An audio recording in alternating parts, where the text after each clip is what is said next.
Guys, tonight on California Haunts Radio, I'm going to continue my reading of Yule-Tide in Many Lands, a history of Yuletide celebrations from around the world. I'll be right back.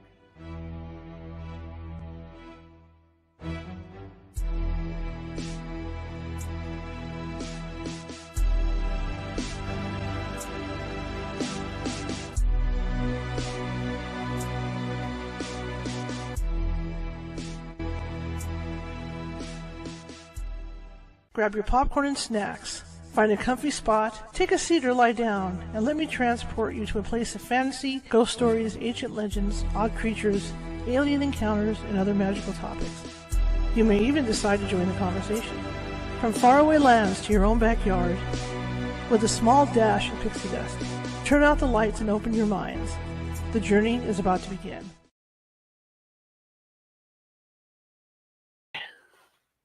Hey guys, how's it going?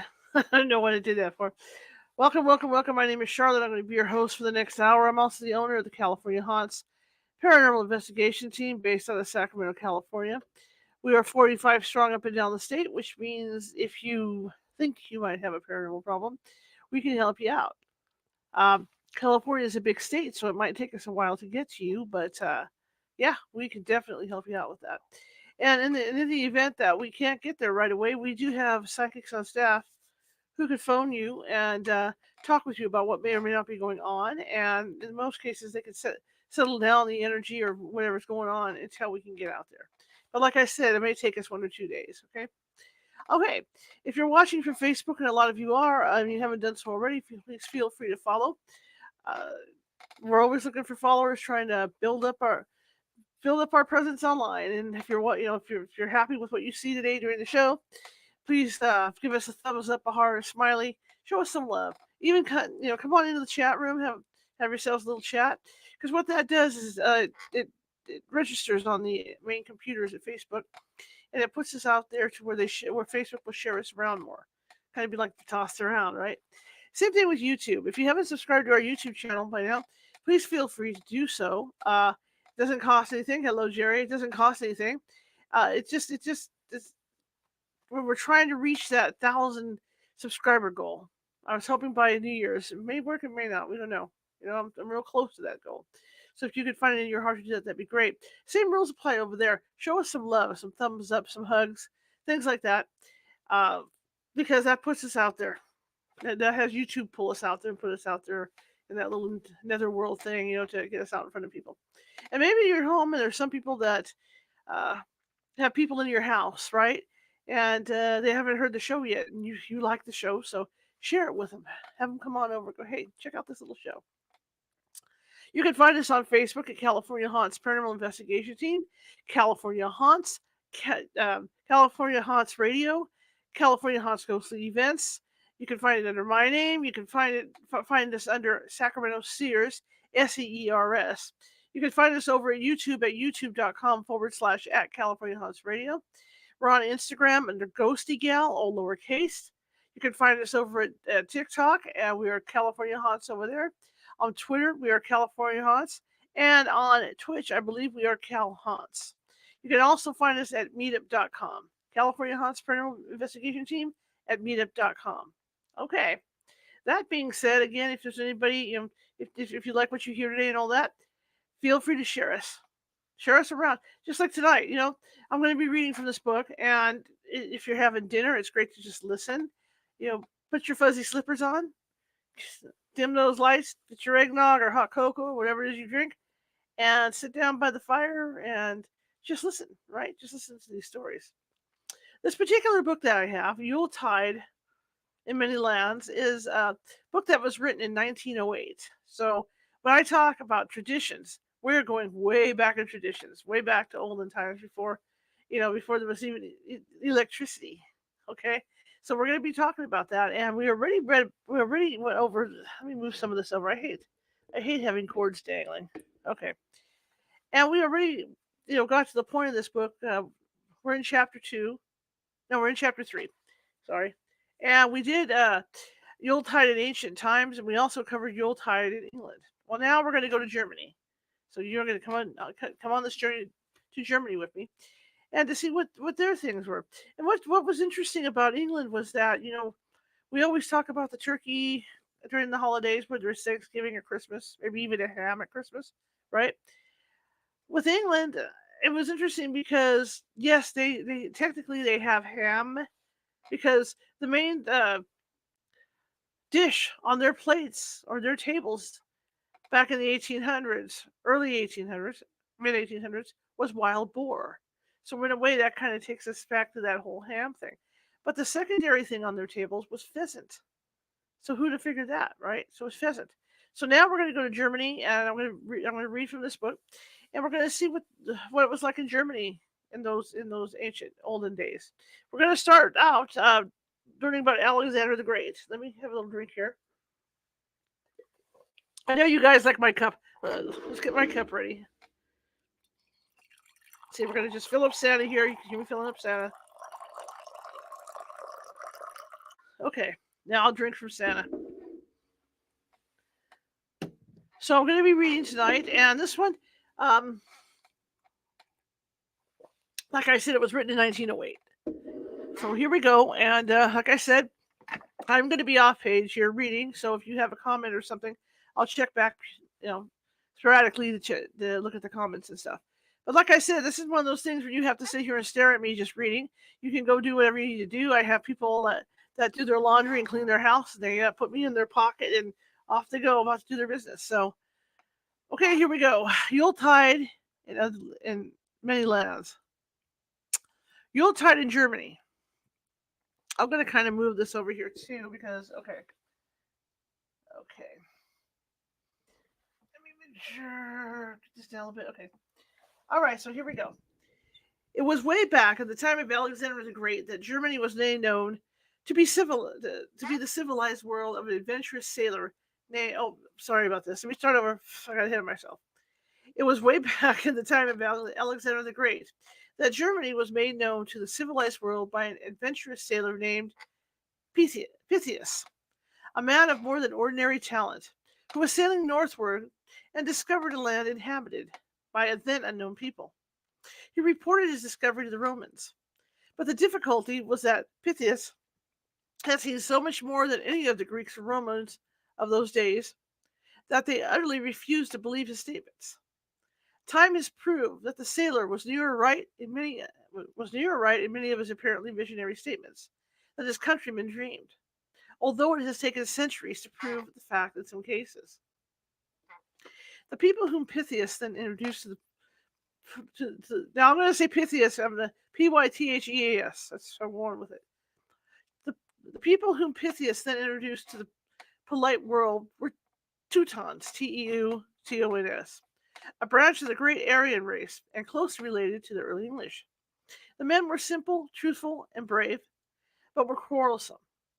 The women were much like those of today in their characteristics: virtuous, proud, and dignified, very beautiful, with golden hued hair, blue eyes, and fresh, fair complexions.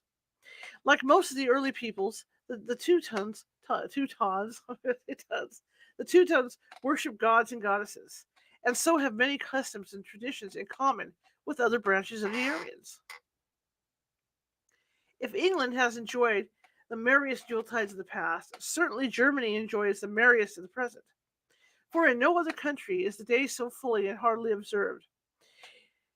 It is the great occasion of the year and means much, much to the people. For a week or more before the day, loads of evergreen trees of all sizes may be seen coming into the cities and towns to be piled up in squares and open places until the entire place looks like a forest of small firs. One wonders where they all come from and for how many years the supply is going to last. But it is not likely to fail at present. This gave Martin Luther the credit of introducing the Christmas tree into Germany. He may have helped to make it popular, but certainly there is abundant evidence to prove that it was known long before the Reformers' time. It is generally supposed to have its origin in mythological times and to be a vestige of the marvelous tree. Okay, I can't say this. Yggdrasil. I'm not even going to go there. So it's Yggdrasil. Okay, I'm not even going to go there. Possibly Martin Luther thought of the old story of the tree and imagined, as he traveled alone one night, how pretty the snow-laden fir trees along this path would look could they be lighted by twinkling stars overhead. But whether he had anything to do with it or not, the tree is now one of the most important features of Yuletide among the Germans of all denominations. Nearly 10 million households require one or two trees each Christmas, varying in height from 2 to 20 feet. Societies provide them for people who are too poor to buy them, and very few are overlooked at this happy holiday season. The Grand Yuletide Festival is open on the eve of St. Nicholas Day, December 6th. In fact, bazaars are held from the first of the month, which is really one prolonged season of merrymaking. In Germany, St. Nicholas has a day set apart in his honor. He was born in Clara, a city of Lycia, and but very little is known about his life except that he was made bishop of Myra and died in the year 343. It was once the custom to send a man named around to personate St. Nicholas on St. Nicholas Eve and to inquire how the children had behaved through the year. Those children, of course, who were deserving of gifts and who needed a touch of the birch rods that he carried with him into every room. St. Nicholas still goes about in some parts of the country, and in the bazaars and shops are sold little bunches of rods, real or made of candy, such as St. Nicholas is supposed to deal in. In some places, Knight Rupert takes the place of St. Nicholas in visiting the houses, but Kris Kringle has nearly usurped the place St. Nicholas once held in all of respect by German children. Because St. Nicholas Day came so near to Christmas, in some countries the saint became associated with that celebration, although in Germany, the eve of his birthday continues to be observed. Germans purchase liberally of the toys and confectionery offered at the bazaars, and nowhere are prettier toys and confectionery found than in Germany, the country which furnishes the most beautiful toys in the world. From the palace to the hut, Yuletide is the season of peace, rest, joy, and devotion. For 3 years, that is the day, and for 3 days, that is the day before Christmas, and the day after, known as Boxing Day. All businesses absolutely, all businesses not absolutely to the welfare of the community is suspended. Stores, markets, and bazaars present a festive appearance. The young girl attendants are smiling and happy, and everyone seems to be in the best of humor. Many of the poorer class of Germans do not eat much meat, but at Christmas all indulge in that extravagance, so the markets are unusually crowded. They all like to purchase a plant or flower for Christmas, and the flower stores are marvelous of beauty and sweetness. Remember, this book was written in 1908, so it may not be that way now. Everyone is busy preparing for the great occasion. Grown folks become children again in the simplicity of their enjoyment and enter into the excitement with as much enthusiasm as do the children. Newspapers are not generally published during the 3 days of business suspension, for no one would have time or interest to read them at such a season. In many places, churches are open during the week before Christmas, for with all the bustle and excitement incident to the preparations, the people, young and old, are filled with a deep spirit of devotion, and never for an instant forget the significance of the occasion they commemorate. Churches are not trimmed, nor are they made attractive with flowers, songs, or in any special way, but the people go to listen with devotion to the telling of the old story of Christ's birthday and of the first holy night at Bethlehem. The day before Christmas, all are busy trimming up their homes, preparing for the great day. Usually the mother of the household trims the tree, not admitting any other member of the curious and expected family into the room. Tables are provided for holding the gifts, as everyone in the family is expected to make a gift to go to every other member.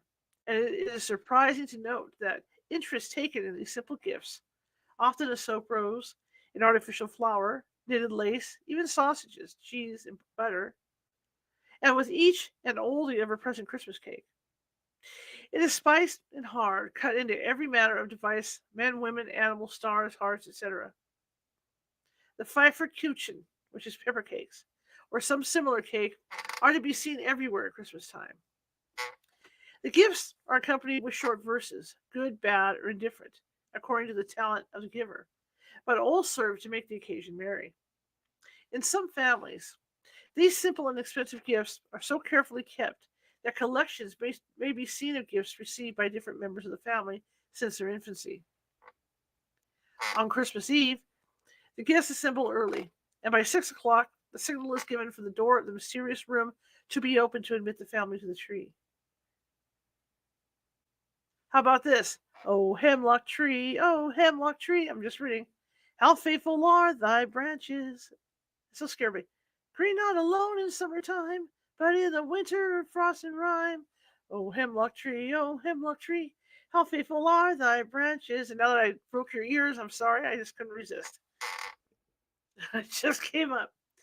It is ablaze with tiny lighted tapers and radiant with shiny tinsel cut in pretty devices or in thread like strips. Bright balls, gay toys, and paper flowers help to enhance its beauty, and sometimes scenes from sacred history are arranged with toys at the base of the tree. With the distribution of the gifts, the fun begins. Each person is expected to kiss every other person present and to help make the occasion a merry one. With the distribution of the gifts, I'm sorry, see, I got ahead. Holy Night, or as the Germans term it, Weihnacht, the night of dedication, I tried, is a time of family reunions, fun, and frolic. Not alone in homes, hospitals, prisons, barracks, or elsewhere in the pretty uh, big sailed tree to be seen on Christmas, but in burying grounds, on the resting places of the dead, stand these fresh green trees in evidence of keeping the loved one's memory green. While the custom of having a tree is universal throughout Germany, and from thence has been introduced into some other countries, there are many customs peculiar to certain sections. In some of the little out of the way places in the Tyrolese Alps, the old time miracle plays are enacted in a most primitive manner.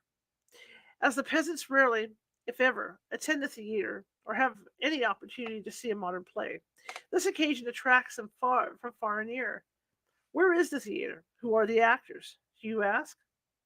The theater is the largest place available, sometimes a large room, sometimes a barn, anything that will accommodate the crowd that is sure to come. In one description of a play given on Christmas Day, it is stated that the people assembled in a barn belonging to the vicarage to witness the Paradise play. The top of the huge pottery stove, at least 5 feet high, served for the throne of God and the Father. Throne of God the Father. The stove being hidden by screens painted to represent clouds. The play began at the beginning at chaos. A large paper screen bedecked with a protrusion of suns, moons, stars, and comets formed a background, while in front of sprawled a number of boys in tights with board wings fastened to their shoulders to represent angels. The language was as simple and primitive as the scenery. Yet, for the credulous, devout peasants, no distance is too great, no pass is too steep or rough, no march on dusty high roads too fatiguing. If a miracle or passion play is their goal, fascinating. Does it seem sacrilegious? Not to those who attend it in the spirit of humility and devotion, as do these Tyrolese peasants. In some places, plays are given in churches on Christmas, as they were formerly in England. But these are not common, and they are only found in remote places. Throughout this country, there is always a church service in the morning, in which is very generally attended. Protestants and Catholics alike making Christmas the day of all the year in which they attend church. The name Christmas probably originated from the order that was given for the saying Mass, called Christ Mass, for the sins of the people on the day that commemorates the Savior's birth.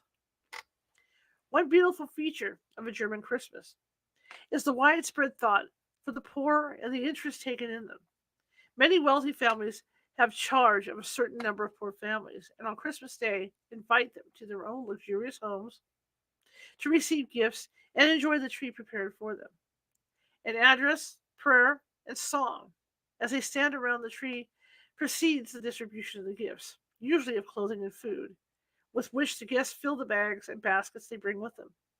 And for all there is in abundance of Pfefferkuchen or some other Christmas cake. In the midst of all the excitement of lighted tree and pretty gifts, German children seldom forget to return thanks for what they receive. They are taught that all these gifts come from the Christ child, and that the occasion is not for selfish enjoyment, but to give pleasure to others, and that no one is too poor to give kindly thought and pleasant words to those around them. In some parts of Germany, Lorraine is one, the people burn the Yule log, sometimes a huge log that will last through the 3 days festivities. Sometimes there's one so small that the family sit before it until it's all consumed. Sometimes a part of the log is suspended from the ceiling of the room, and each person present blows at it, hoping to make a spark fall on some watching face. Oh, that's pleasant. Then again, some carry a piece of the log to bed with them to protect them from lightning. But the Yule log is not very generally known in this land of great pottery stoves and closed fireplaces. And that may be one reason why post wagons go rumbling about at Christmas time, carrying parcels from place to place and from door to door, blowing their post horns continuously, instead of the parcels being dropped down chimneys by Santa Claus. It is customary, also, in some parts of the country, for the people and their animals to fast the day before Christmas. At midnight, the people attend church, and it is said that the cattle yield, then both men and beasts partake of a hearty meal. There are places in the German Alps where it is believed that the cattle are blessed with the gift of language for a while on Christmas Eve. That would be cool. But as it is a very great sin to listen, no one has yet reported any conversation among them. In another part of the country, it is thought that the Virgin Mary, with a company of angels, passes over the land on Holy Night. And so tables are spread with the best larders afford, and candles are lighted and left burning, that the angelic visitors may find abundant food, should they chance to stop on their way. Boxing Day, when boxes prepared for the poor are distributed, follows the Holy Day, and after that business is resumed, although festivities do not cease. Sylvester, or New Year's Eve, is the next occasion to be observed during Yule-Tide. The former name was given in honor of the first pope of that time, and still retained by many. After the usual church service in the early evening, the intervening hours before midnight are spent in the most boisterous merriment. Fun of all sorts within the limit of law and decency prevails.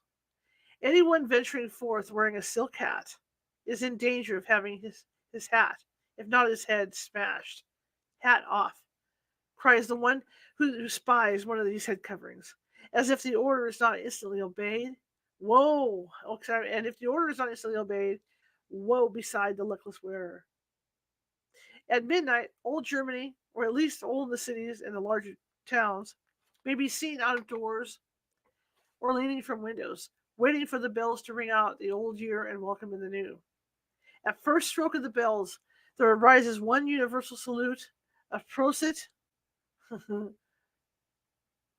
Yeah. I'm not going to do this. Nuegahr. Happy, bottom line, Happy New Year. It is all good natured fun. A wild, exuberant farewell to the old year, the closing scene of the joyous Yuletide. We have a poem called The Christmas Tree. The oak is a strong and stalwart tree, and it lifts its branches up and catches the dew right gallantly in many a dainty cup. And the world is brighter and better made because of the woodman's stroke, descending in the sun or falling in shade on the sturdy form of the oak. But stronger, I ween, in apparel green, and trapping so far to see, with its precious freight for small and great, it is the beautiful Christmas tree.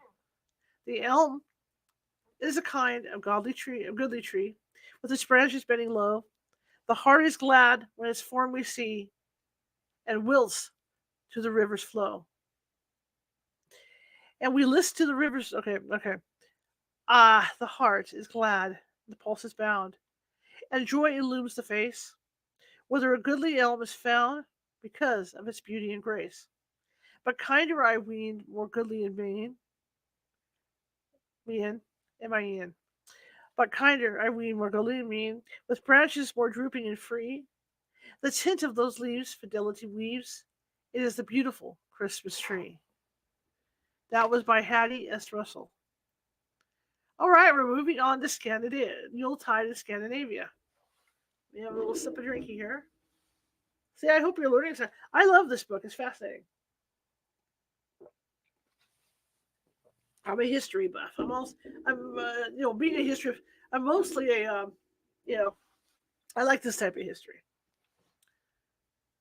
All right, now this is Fruits Saga Trans Baylor Taylor. Okay, this is in parentheses or in quotes right here. To Norway, the most northern limit of Scandinavia, one turns for the first observance of Christmas in Scandinavia, for the keeping of the Yuletide in the land of Odin, of the Vikings, sagas, Midnight Sun, and the gorgeous Aurora Borealis. This one of the twin countries stretching far to the north, with habitations within 19 degrees of the North Pole. And the several countries which formed ancient Scandinavia are one in spirit regarding Christmas, although not in many other respects. In the far north, among the vast tribe of Lapps, in their cold, benighted country, as Christmas approaches, each wandering tribe heads its reindeer toward the nearest settlement containing a church, that it may listen to the story of the first Christmas morn, which is told year after year by the pastor, and yet is ever new and interesting to the people who come from great distances, drawn over the fields of crisp snow by their fleet-footed reindeer. The Lapp is apparently a joyous individual. Men, women, and children seem bereft of all power of amusement beyond what tends to keep them alive, such as fishing, hunting, and traveling about to feed their herds of reindeer. They have no games, no gift for music, they never dance nor play cards, but year after year drag out an existence, living within low earth covered huts and in tents.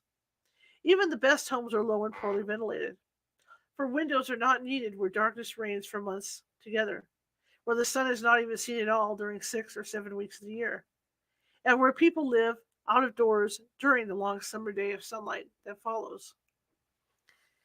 In their low, stuffy homes, which at Christmas are filled with guests from the wandering Lapps, there is no room for the pretty tree and decorative evergreens.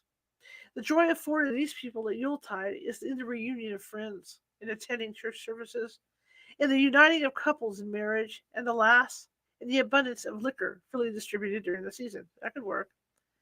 The children are made happy by being able to attend school, for at Christmas they're brought into the settlements with friends for this purpose. They have only a few weeks' schooling during the year, from Christmas to Easter, and while the schoolmasters are stationed at little towns, the children work hard to gain the knowledge of books and religion which they crave.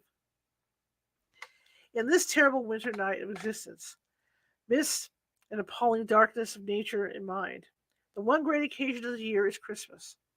Not the merry, bright, festive occasion of their more favored brothers and sisters, but what to them is the happiest in the year. Christmas Eve passes unnoticed. The aurora may be even more beautiful than usual, its waving draperies more fantastic, more gorgeous hued, but it is unnoticed by the Lapps who have seen it from childhood. Men, women, children, servants, guests, and animals crowd into the small, low homes without a thought of Santa Claus coming to visit them. Children have no stockings to hang up, and there are no chimneys for Santa to descend. In fact, he and his reindeer, with their loads of treasured gifts, probably left this region with the sun, bound for a more congenial location. The church bells break the terrible silence of the sunless towns on Christmas morning, and as the fur-encased natives wend their way to the church, greeting one another as they meet, there is a faint approach to joyousness. Of course, there must be real sorrow and joy whenever there is life and love, although among the Lapps it is hard to discern. During the Yuletide, the Lapps visit one another, attend what governmental business there may be, give in marriage, christen the children, and bury the dead, whose bodies lay beneath their covering of snow, awaiting this annual visit to the Norwegian clergyman for their final interment. Think of Christmas without a tree, without wreaths and flowers, without stockings full of gifts, with a dinner of reindeer meat, and no plum pudding. And imagine what would be his sensation. What would be his sensation? Okay, could a lap child be put into a home in England, America, Germany, or even in other parts of Scandinavia? What would he say could he receive such gifts as were given you last Christmas? But Lapps are only a small part of the population of Norway. Norwegian children have many jolly times around the Christmas trees and enjoy hunting for their little gifts, which are often tucked away in various places for them to find. Then there are all sorts of pretty games for them to play, and quantities of appetizing food prepared for their pleasure. The young folks earn their feast for all day long before Christmas. They're busy tying bunches of oats and corn on the trees, the fences, the tops of houses, and the barns, and on high poles which they erect in their yards, until poem from gable barn and stable protrudes the birdie's table, spread with a sheaf of corn. End quotes. The Norwegians begin their Christmas with divine services, after which they meet together for a repast, which is an appetizer for the feast to follow. A pipe of tobacco is given to each man and boy present. Then they smoke while the feast, the great feature of the day, is being made ready.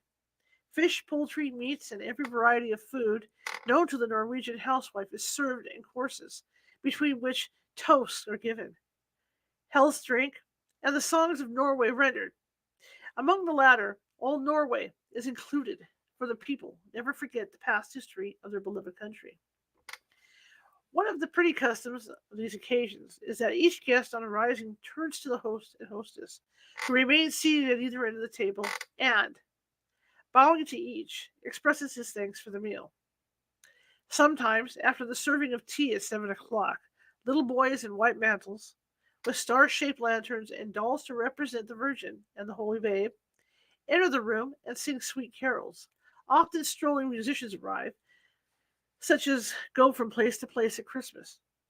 After a large supper, the guests depart on sledges for their homes, which are often miles distant.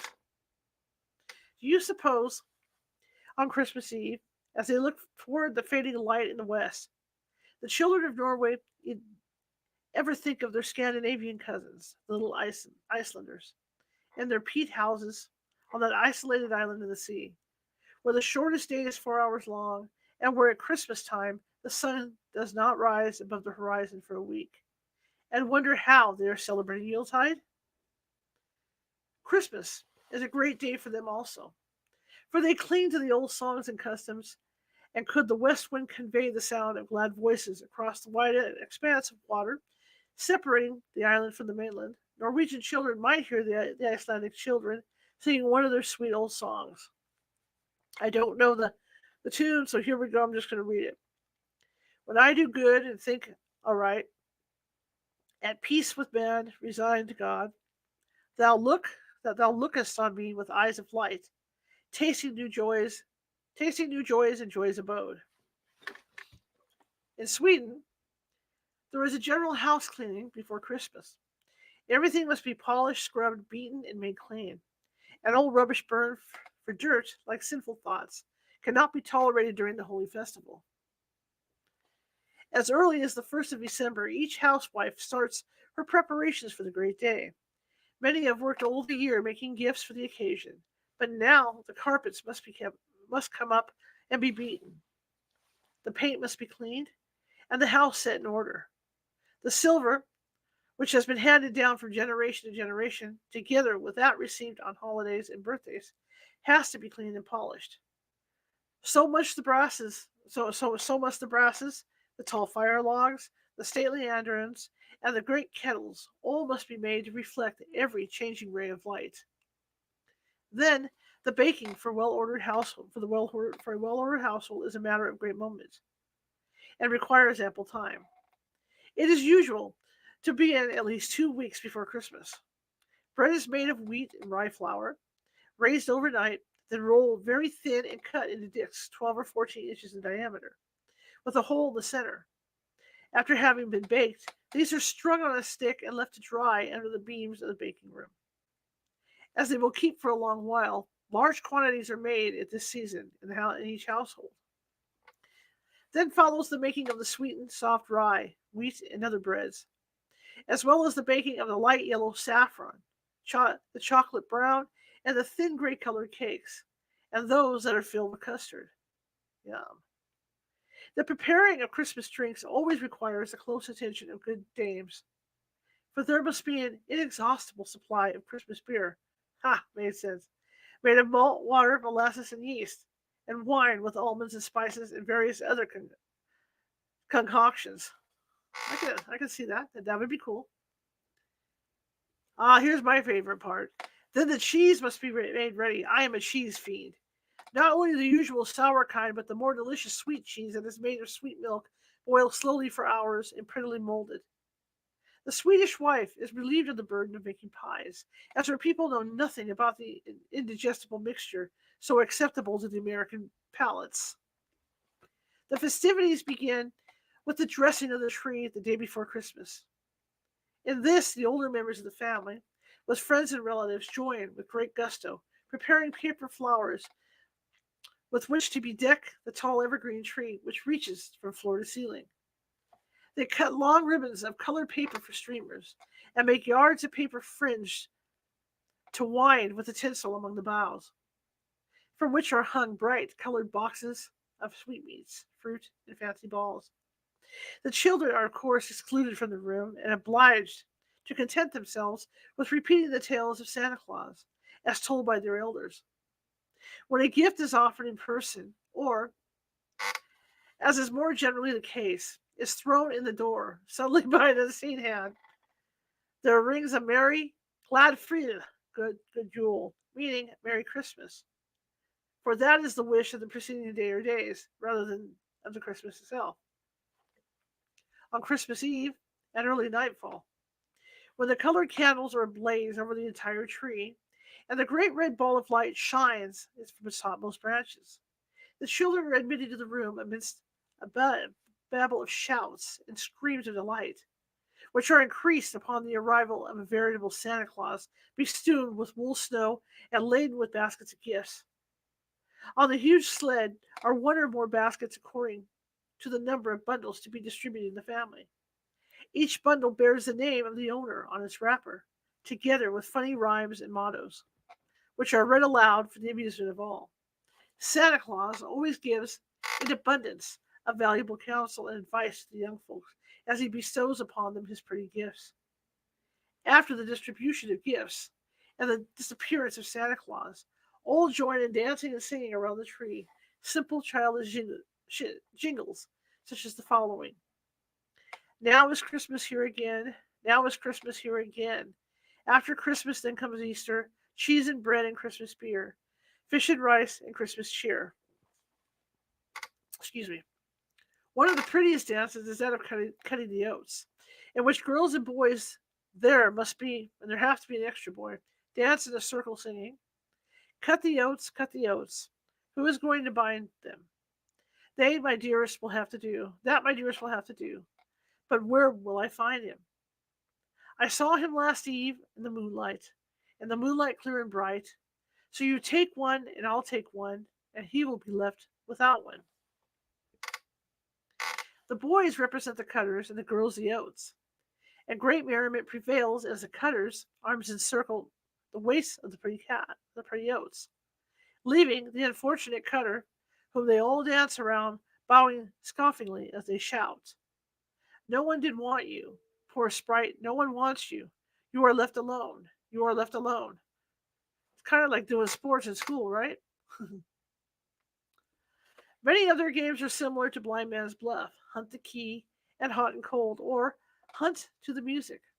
The latter being one which, by its modulations from pianissimo to forte, indicate the hunter's nearness to the object sought for. The game of blind feeding the blind causes much amusement among the juveniles. Two players sit opposite each other blindfolded and endeavor to feed one another with spoonfuls of milk. I want to try this. And their mishaps are very entertaining to the onlookers. Oh, I definitely have to try that. That's pretty cool. I want that at my Christmas party.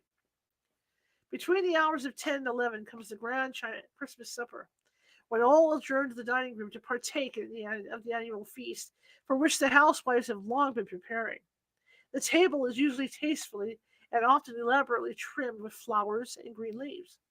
The corners of the long snow white homespun cloth are caught up are caught up into rosettas, surrounded with long calla and other leaves. Possibly the entire edge of the table is bedecked with leaves and flowers. The butter is molded into a huge yellow rose resting on bright green leaves, and the napkins assume marvelous forms under the deft fingers of the artistic housewives. Excuse me. The Christmas mush holds the first place in importance among the choice viands of the occasion. It is rice boiled a long while in milk and seasoned with salt, cinnamon, and sugar, and is eaten with cream. Several blanched almonds are boiled into the mush, and it is confidently believed that whoever finds the first almond will be the first to be married. Yikes. While eating the mush, each one is expected to make rhymes about the rice and the good luck it is to bring them. And the most remarkable poetical effusions are in order on these occasions.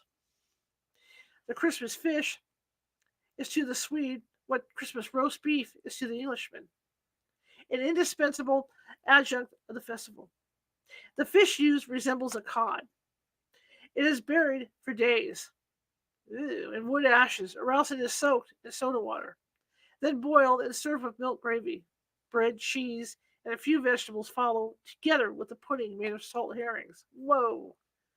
Skin boned and cut into thin slices, which are laid in a dish with slices of cold boiled potatoes and hard boiled eggs, covered with a dressing of cream, butter, and eggs, then baked and served hot. Well, different countries, different things, but ew. The fish, rice, and the fat goose are said to be served at every table on Christmas, from that of the king to that of the commonest of his subjects. Christmas morning opens with an early service in church, to which the older members of the family go in sled parties of from 40 to 50 sleds, each drawn by one, two, or even three horses, over those back over whose backs jingle rows of silver tone bells. Ah, the sled parties are often especially featured at Christmas time. They start out while the stars are still twinkling in the sky, and the lighted trees are illuminating the homes as they pass. The day itself is observed with less hilarity than other days during the season, the second Christmas or day following being far gayer. Then begin the family parties, with the looking forward to the great 12th night ball, after which the children and young folks and their evening parties by untrimming, and folks and their evening parties by untrimming the tree of their entertainer amidst peals of laughter, songs, and shouts. The tree, of course, has been supplied anew with candles, fruit, and candy. The first are blown out, and the last two struggle for while the tree is drawn slowly toward the door, out of which it is finally pitched by the merry crowd. The Swedes have 4 legal holidays at Yule, beginning the day previous to Christmas, and they make merry while they last. Besides having the Urann, or Christmas tree, each family places in the yard a pole with a sheaf of grain on top for the birds. That's the birds' Christmas dinner, a pretty custom common to many countries. Business is very generally suspended during Christmas and the day following, 12th day, and the 20th day. Do as your forefathers have done, this is quotes, and you can't do wrong, is said to be the motto of the Swedes. So the customs of their forefathers are strictly observed at Yuletide. Sve, the feminine name of Sweden, the quote Queen of the North, contains what is popularly known to be the burial places of Woden, Thor, and Freya. The mounds are about 1 mile from Uppsala and are visited by travelers from all parts of the world. Antiquarian researchers, however, have recently had a word to say in doubt whether these mounds contain the remains of the renowned beings, those ancient travelers. The Swedes, however, still cling to the beliefs that the bones of Woden, the Alexander of the North, rest beneath the sod at Uppsala. In these mounds have often been found the bones of a woman and of a dog, a bracelet, a filigree work, and a curious pin shaped like a bird, but no sign of Wooden's presence. Yet, peasants believe that Wooden passes by on dark nights, and his horse's shoe, with 8 nail holes, is exhibited in the museum in Udwagastorp. I tried. New Year's Day is of comparatively little importance. The Christmas trees are usually relighted for the enjoyment of the poor children, and gifts are made to the needy. The Yule festivals are prolonged for 2 weeks in many places, during which the people visit from home to home and enjoy many social pleasures. The devout attend church services each day, abandon all work as far as possible, and on January 13th generally finish up the joyous season with a ball. The Swedes do not trim their churches with evergreen at Yuletide, as that is an emblem of mourning with them, and is used instead of crepe on the floor and often strewn before the hearse, and also upon the floor in the saddened homes. So, of course, at Christmas, they would not think of using it for decorations. But where they can afford it, or can, but where did I go? Okay, but where they can afford it, or can procure them, they use flowers to decorate their homes. In Denmark, Christmas is a time of unusual merriment and rejoicing. No one can possibly avoid it works at all from the day before Christmas until the new year, but spends the time in visiting, eating, and drinking. Quote, may God bless your Christmas, may it last till faster, and Easter, God, end quote, is the usual salutation of the season.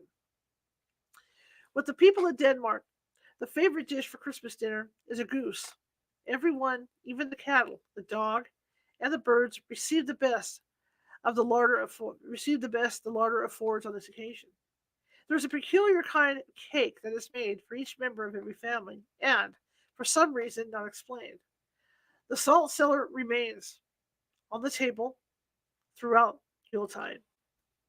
Those who own fruit trees feel it incumbent upon them to go at midnight on Christmas Eve and with a stick in hand strike each tree 3 times, saying as they do so, rejoice, O tree, rejoice and be fruitful. In Denmark, it is believed by many that the cattle rise on their knees at midnight on Christmas Eve, but no one ever seems to approve this point. In this country, also the children delight in listening to stories of trolls who have been driven to the island at Bornholm by the parsons, although they once ran riot through Zealand. And the little folks sing pretty songs of Balder, the sun god, which are a special feature of the season. It is customary to usher in the new year with the noise of firearms of every description. So that's where that came from, right? The Christmas sheaf. Far over in Norway's distant realm, the land of ice and snow, where the winter nights are long and dreary, and the north winds fiercely blow, from many a low thatched cottage roof, on Christmas Eve, 'tis said, a sheaf of grain is hung on high to feed the birds or airhead. I got it. Overhead, right? In years gone by on Christmas Eve, when the day was nearly over, 2 desolate, starving birds flew past a humble peasant's door. Look, look, cried one with joyful voice and piping tone of glee. In that sheaf there is plenteous food and cheer, and the peasant had but 3. One he hath given to us for food, and he hath given 2 for bread. But he gave it with smiles and blessings. For Christ's child's sake, he said. Come, come, cried the shivering little mate, for the light is growing dim. 'Tis time we rest in that cozy nest to sing our evening hymn. And this was the anthem they sweetly sang over and over again. Quote, the Christ child came on earth to bless the birds as well as men. Then safe in the safe, snug, warm sheaf they dwelt, till the long cold night was gone, and softly and clear the sweet church bells rang out on Christmas dawn. When down from their covert, with fluttering wings, they flew to a resting place, As the humble peasant passed slowly by with a sorrowful downcast face, homeless and friendless, alas, am I, they heard him sadly say, for the sheriff, parentheses, he wept and wrung his hands, will come on New Year's Day. The birdlings listened with mute surprise. Quote, "'Tis hard," they gently said. "He gave us a sheaf of grain for food, when he had but three for bread. We will pray to God he will surely help this good man in distress." And they lifted their voices up on high to crave his mercy and tenderness. Then again to the Christmas sheaf they flew, in the sunlight clear and cold. Joy, joy, each grain of wheat, they sang, is a shining coin of gold. 1,000 ducats of yellow gold, 1,000 if there be one. O master, the wonderful sight behold, in the radiant light of the sun. The peasant lifted his tear-dimmed eyes to the shining sheaf o'erhead. "'Tis the gift from the loving hand of God, and a miracle wrought," he said. "For the Father of all, who reigneth over his children, will ne'er forsake. When they feed the birds from their scanty store, when they feed the birds from their scanty store, for the blessed Christ child's sake. The fields of kindness bear golden grain," is a proverb true and tried. "That scatter thine alms with lavish hand to the waiting poor outside. And remember the birds and the song they sang. When the year rolls round again, the Christ child came on earth to bless the birds as well as men." Mrs. A.M. Tomlinson wrote that. All right, I'm going to go ahead and read chapter 4, which is Yule-Tide in Russian, and we'll end after that. And I have something to say about Lapland, because we were talking about the Laps earlier, so don't go anywhere. So as we're done with this chapter, I'm going to talk about Lapland a little bit. Yule-Tide in Russia. Quotes, "Light in the heavens high, and snow flashing bright, sledge in the distance in its lonely flight." Shenzhen. Okay, and this enormous kingdom, which covers 1/6 of the land surface of the globe, and where upwards of 15 million beings celebrate in various ways to great winter festival of Yuletide. It will be found that the people retain many traditions of the sun worshippers, which shows that the season was once observed in honor of the renewal of the sun's power. With them, however, the sun was supposed to be a female who, when the days began to lengthen, entered her sledge, adorned in her best robes and gorgeous headdress, and speeded her horses summerward. Russian myths indicate a connection with the Aryans in the remote past. Their songs of the wheel, the log, the pig, or boar all show a common origin in centuries long gone by. Russia, to most minds, is a country of cold, darkness, oppression, and suffering. And this is true to an altogether lamentable extent. But it is also a country of warmth, brightness, freedom, and happiness. In fact, there are so many phrases of life among its vast population that descriptions of Russian life result about as satisfactory as did those of Saxons. Now remember, this was written in 1908, so this may not apply now, so don't take it personally, you guys, if you happen to be of Russian descent or anything like that. Three blind men of Hinstrom, who went to see the elephant. Each traveler describes the part he sees, just as each blind man described the part he felt, and each believes he knows the whole. There are certain general features of the Yuletide observance that are typical of the country. One is the singing of their ancient koyada songs, composed centuries ago by writers who are unknown. They may have been sacrificial songs in heathen days, but are now sung with fervor and devotion at Christmas time. In some places, a maiden dressed in white and drawn on a sledge from house to house represents the goddess of the sun, while her retinue of maidens sing the koylada, or carols. Here again appears the ancient custom of gift-making, for the maidens who attend the goddess expect to receive gifts in appreciation of their songs.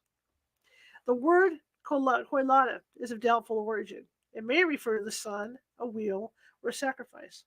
There's no telling how, when, or where it originated, but the singing of these songs has been a custom of the people for time way back.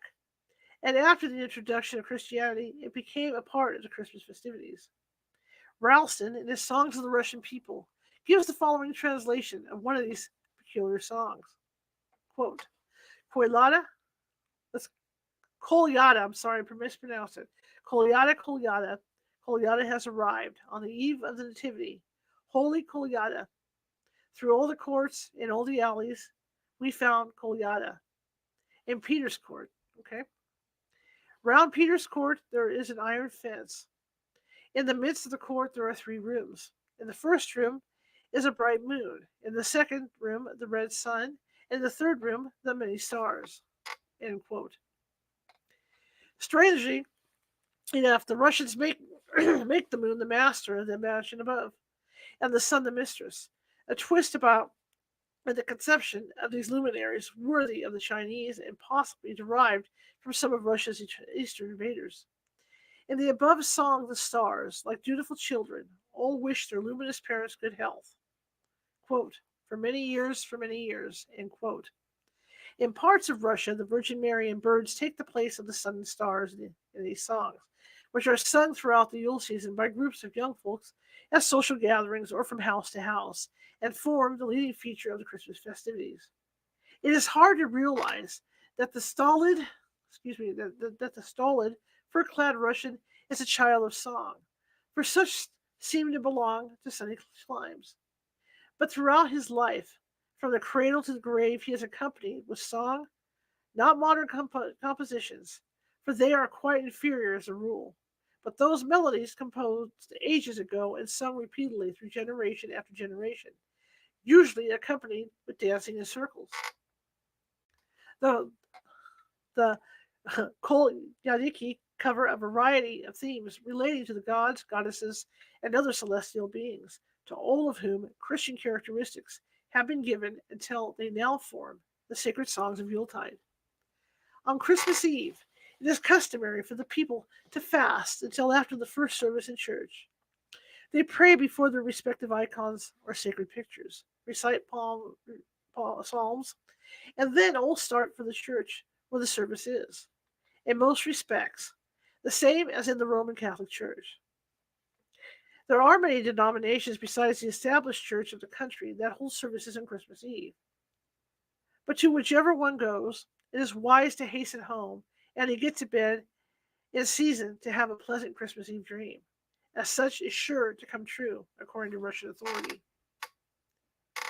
On Christmas, the people partake of an early meal. In some parts of the country, it is customary to send extremely formal invitations in the name of the host to the guests who are expected to arrive that day. These are delivered by a special messenger and read somewhat as follows.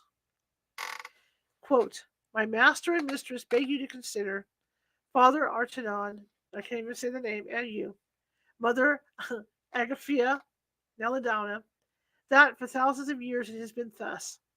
With us it is not commenced. With us it will not end. Do not therefore disturb the festival. Do not bring the good people to despair. Without you there will be no pleasure. Whoa, at feeling mom, I can't say that. Without you there will be no main festival at Anacarpona's. Who could absent himself after such an invitation as this? The place of meeting has been decided upon weeks earlier, for it must be a well-to-do family possessing a large home to accommodate the guests that usually assemble at Christmas. The fair maidens, each with her mother and retinue, arrive first on the scene, bringing cake and sweetmeats and gifts for the servants. They would sooner freeze in their sledges before the gate than be guilty of alighting without first receiving the greeting of their host and hostess. Having been welcomed, they next pray before the icon and then are ready for the pleasures arranged for them. One peculiar phase of these house parties is the selecting of partners for the maidens, which is done by the hostess, the elected sometimes proving satisfactory and sometimes not. They feast, play games, go snowballing, and guess riddles, always having a jolly good time. Reciters of bulliness, which is poems, are often present to sing and recite the whole night through. For of song and poetry, the Russian never tires. I'm up here, okay. A pretty custom very generally observed is the blessing of the house and household. The priest visits each home in his district, accompanied by boys bearing a vessel of holy water. The priest sprinkles each room with water, each person present kissing the cross he carries and receiving his benediction as he proceeds from room to room. Thus, each home is sanctified for the ensuing year. The familiar greeting of Merry Christmas is not heard in Russia unless among foreigners, the usual salutation on this day being greetings for the Lord's birth, to which the one addressed replies, God be with you. The observance of New Year on January 1st, according to the Gregorian calendar, was instituted by Peter the Great in 1700. The previous evening is known as St. Sylvester's Eve, and it is the time of great fun and enjoyment, according to the post. Basile Endrich, yeah, okay, according to the poet. Here is quotes. Here's the poem. Saint Sylvester is Saint Sylvester's evening hour calls the maidens round, shoes to throw behind the door, delve the snowy ground. Peep behind the window there, burning wax to pour, and the corn for Chanticleer, reckon 3 times over, or and the water fountain fling, solemnly the golden ring, earrings too of gold, kerchief white must cover them, while we're chanting over them magic songs of old. End quotes. Ovsen, a mythological being peculiar to the season, is supposed to make his entry about this time, riding a boar, another indication of Aryan descent. And no Christmas or New Year's dinner is considered complete without pork served in some form. The name of Ovsen, being so like the French word for oats, suggests the possibility of this ancient god's supposed influence over the harvest, and the honor paid him at the ingathering feasts in Roman times. He is the god of fruitfulness, and on New Year's Eve, Russian boys go from house to house scattering oats and other grain while they sing, quote, in the pine forest, there stood a pine tree, green and shaggy, Ovsen, Ovsen. The warriors came, cut down the pine, sawed it into planks, built a bridge, covered it with cloth, fastened it with nails. Oh, Ovsen, who will go who will go among that bridge? Ovsen will go there. And the new year, oh Ovsen. With this song, the young folks endeavor to encourage the people who are about to cross the gulf between the known and the unknown, the past and the future year, and at the same time they scatter good seed for them to reap a bountiful harvest. Often the boys sing the following song. A field, out in the open field, there's a golden plow goes plowing, and behind that plow is the Lord himself. Holy Peter helps him to drive, and the Mother of God carries the seed corn.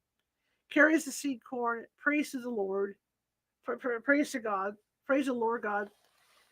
Make, O Lord, the strong wheat to grow, the strong wheat with the vigorous corn. The stalks there shall be like reeds, the ears shall be plentiful as blades in grass. The sheaves shall be in number like the stars. The stacks shall be like hills. The load shall be gathered together like black clouds. End of quote. How singularly appropriate. It seems that boys, hungry at old times, should be the ones to implore the God of fruitfulness and bestow upon their people an abundant harvest during the coming year. In Petrograd, the new year is ushered in with the cannonade of 100 shots fired at midnight. The Tsar formally receives the good wishes of his subjects, and the streets, which are prettily decorated with flags and lanterns, are alive with people.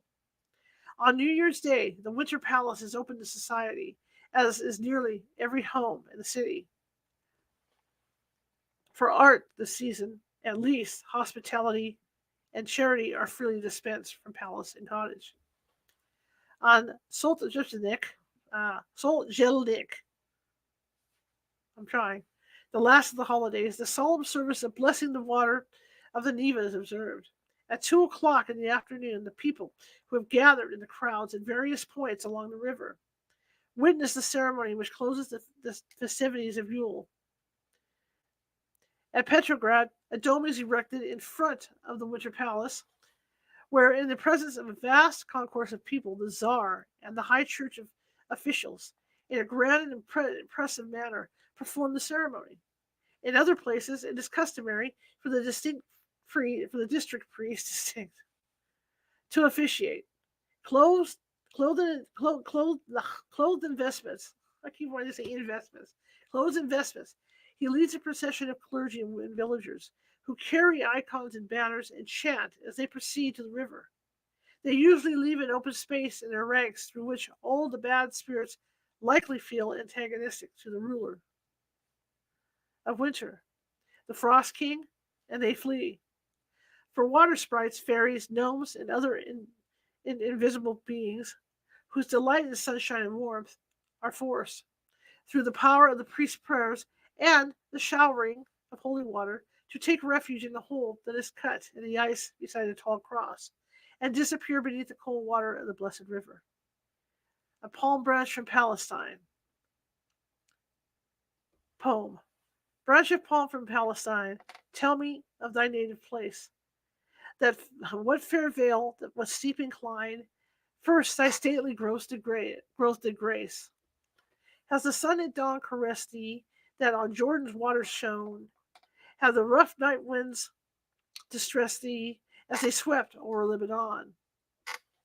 And while Psalm's sons brought low, planted thee for humble wages, was it prayer they chanted slow, or some song of ancient ages? And in childhood's first awakening, does thy parent tree still stand, with its full leaf branches making shadows, and the burning on the burning sand? Or when thou from went riven, did it straightway drop and die, till the desert dust was driven on its yellowing leaves to die? Say, what pilgrim's pious hand cherished thee in hours of pain, when he to this northern land brought thee, fed tears like rain? Or pensions on some good night, pure in heart and calm of vision, when bestowed thy garland bright, fit as for realms of Elysian. Now preserved with reverent care, at the icon's gilded shrine, faithful watch thou keepest there, holy palm of Palestine, where the lamp burns faint and dim, folded in a mystic calm, near the cross the sign of him, rest in safely sacred palm. Michael Yurovich Lermontov. Okay, we'll start off the next time we read. We'll talk about Yule-Tide in France, and I may add an extra reading day, so just be on hand for that.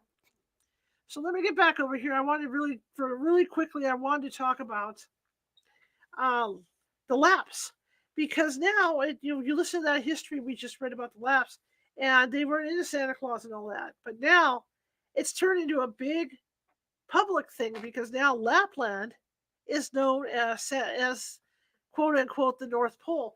They have a whole Santa's village there, and they have a hotel there that's a Santa Claus hotel, and you can fly there and visit them for vacations, and meet Santa Claus and Mrs. Claus and the whole thing.